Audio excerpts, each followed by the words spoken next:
Police बोलतात कोणता काय करता काय झालं तुला? तुला बोलून घे मग मला बोलू दे. बोला त्यांचं काय समोर समोर बोला. कशा करता आम्हाला आमचं बोलायचं. मी रक्ताचं पाणी केलंय हे उमेदवाराला ओरडून सांगायची वेळ आली, कारण की भाजपने तिकीट नाकारलं.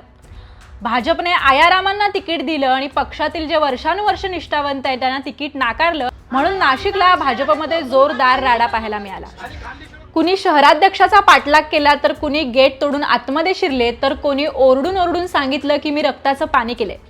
देवेंद्र फडणवीस आणि भाजपच्या काही वरिष्ठ नेत्यांनी नाराज पदाधिकाऱ्यांना उमेदवारांना समजावलं असं आपण म्हणत होतो. पण नाशिकमध्ये आज हा घडलेला राडा काहीतरी वेगळंच सांगतोय. नेमकं या राड्याचं कारण काय आहे, नाशिकमध्ये नेमकं काय घडलं ते आपण या व्हिडिओत पाहणार आहोत. हाय हॅलो नमस्कार, मी जयती. आपण पाहत आहात ABP माझा.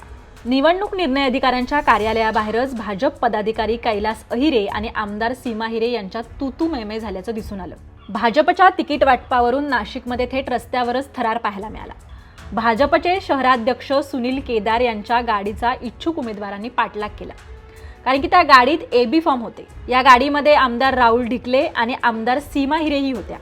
ते AB फॉर्म आपल्याला मिळावे, पक्षाची तिकीट आपल्याला मिळावी या मागणीसाठी इच्छुक उमेदवारांनी थेट AB फॉर्म असलेल्या गाडीचा पाठलाग केला आणि नाशिक मुंबई महामार्गावर बराच वेळ तणावपूर्ण परिस्थिती पाहायला मिळाली. दरम्यान हा राडा झाल्यानंतर आमदार सीमा हिरे आणि इच्छुक उमेदवाराच्या वादाचा सुद्धा व्हिडिओ व्हायरल झालाय.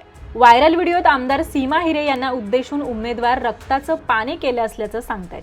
कैलास अहिरे यांना AB फॉर्म दिलेला असतानाही आमदारांनी तिकीट कापण्याचा प्रयत्न केल्याचा आरोप केल्यानं हे वातावरण चांगलंच तापलं होतं. त्याच्यामुळे निवडणूक निर्णय अधिकाऱ्याच्या कार्यालयाच्या बाहेरच हा राडा झालाय. काही वेळ हा पाठलाग सुरू राहिला आणि नंतर महामार्गावर एका खासगी फार्म हाऊसमध्ये ही AB फॉर्म असलेली गाडी शिरली.